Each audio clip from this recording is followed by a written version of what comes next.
Saudara orang beriman yang sangat diberkati oleh Tuhan Yesus Kristus, shalom. Shalom. Sekali lagi shalom. Shalom. Satu kesatuan yang utuh diibaratkan orang seperti satu ikatan sapu lidi. Kalau hanya satu batang saja maka dia tidak akan dapat menyapu bersih.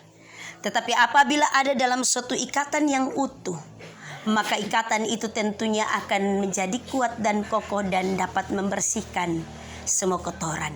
Itu pendapat banyak orang. Bapak saudara orang beriman, tentunya bahwa kesatuan sapu lidi itu juga diibaratkan seperti persekutuan pelayanan dalam kehidupan orang beriman. Bahwa tentunya bahwa dalam kesatuan persekutuan beriman, kita tentunya terdiri atas banyak orang dengan latar belakang pribadi dan karakter yang berbeda. Tetapi tentunya dengan satu tujuan yang sama, yaitu kepada suatu keutuhan panggilan dalam menata dan melayani. Terkadang bahwa kalau kita berbeda pendapat, ada orang yang melihat bahwa itu suatu keadaan di mana ada sesuatu yang tidak baik. Tetapi ada juga yang melihat bahwa ketika ada perbedaan pendapat, di situ kita merujuk kepada suatu kesatuan untuk keutuhan bersama. Tentunya bahwa Rasul Paulus mengirimkan surat ini kepada jemaat di Efesus ketika itu. Karena perbedaan ajaran dan juga karena perbedaan doktrin di tengah-tengah jemaat. Ada berupa-rupa pengajaran yang datang di tengah kehidupan jemaat mula-mula, yang kemudian memperbandingkan orang Yahudi dan bukan Yahudi, orang Yunani dan bukan orang Yunani, orang bersunat dan bukan orang bersunat, orang yang diselamatkan dan orang yang tidak diselamatkan. Tentunya bahwa ini suatu pemahaman yang timbul di tengah-tengah jemaat. Karena itu Bapak saudara orang beriman, tentunya bahwa Rasul Paulus mengirimkan surat ini kepada jemaat di Efesus. Bahwa perbedaan sebenarnya adalah suatu jembatan untuk menuju kepada suatu kekuatan besar. Bahwa dalam perbedaan orang saling melengkapi. Karena ada banyak pemikiran, ada banyak ide dan ada banyak pendapat. Tetapi tentunya juga bahwa ada yang terjerumus di dalamnya.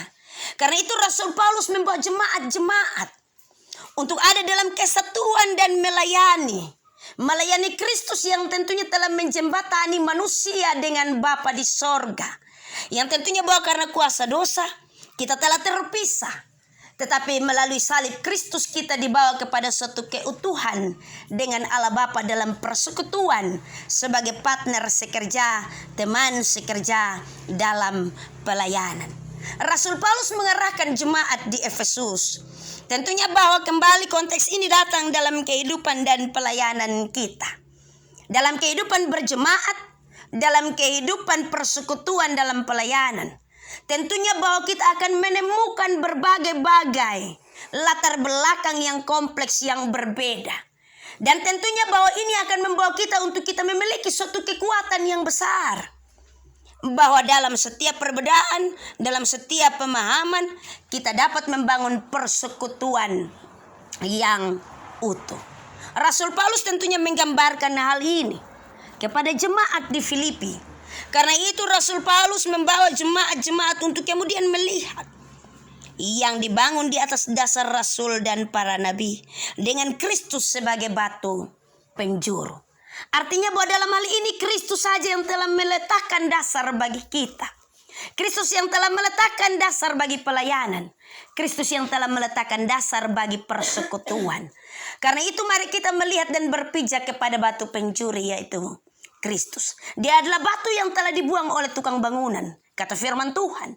Tetapi kemudian dia telah menjadi batu penjuru untuk keselamatan orang percaya. Bapak saudara orang beriman yang sangat diberkati oleh Tuhan Yesus Kristus. Karena itu Rasul Paulus melanjutkan bagi kita. Di dalam dia tumbuh seluruh bangunan, rapi tersusun menjadi bait Allah yang kudus di dalam Tuhan. Artinya bahwa dalam hal ini, entah kita seperti apapun juga, mari kita merujuk dan melihat kepada Kristus. Dia yang telah membawa kita untuk kemudian kita tumbuh seluruh bangunan di dalam dia. Semua memandang kepada Kristus, melihat kepada Kristus, Bukan hanya kita bertumbuh dan dibangun, tetapi juga kita rapi tersusun dalam suatu kesatuan yang utuh. Persekutuan dalam jemaat, persekutuan dalam pelayanan. Bukan hanya dalam lingkup besar di tengah-tengah persekutuan gereja, tetapi di dalam rayon masing-masing. Kita ada dalam persekutuan yang tentunya rapi tersusun. Ada penatua-penatua, ada diaken-diaken, ada rukun, ada tua-tua dan puak-puak dalam jemaat. Ada jemaat-jemaat. Tentunya bahwa kita diarahkan untuk bersatu hati. Kita diarahkan untuk kemudian kita satu pikiran, satu tujuan. Seperti tadi saya gambarkan, sapu lidi kalau hanya satu batang, dia tidak akan bisa membersihkan. Tetapi ada dalam suatu ikatan yang utuh, yang kuat. Kita semua dapat maju untuk kemudian pelayanan ini dapat lebih maju bagi kemuliaan nama Tuhan. Kita menjadi bait Allah yang kudus, tempat di mana Roh Kudus diam dan bersemayam dan bertahta. Supaya dalam kehidupan kita masing-masing, Allah memakai kita untuk kehidupan pelayanan dan untuk memuliakan nama Tuhan. Bapak mau saudara orang beriman yang sangat diberkati oleh Tuhan Yesus Kristus. Kita telah meninggalkan pelayanan 2021 dengan pergumulan-pergumulan, tetapi juga ada banyak catatan PR untuk pelayanan 2022. Tentunya bahwa kita mengawali banyak hal. Kita percaya bahwa Tuhan yang adalah merupakan dasar dan batu penjuru bagi pelayanan ini, Dia akan memberikan hikmat bagi setiap orang yang Tuhan bawa untuk kemudian menjadi teman sekerja.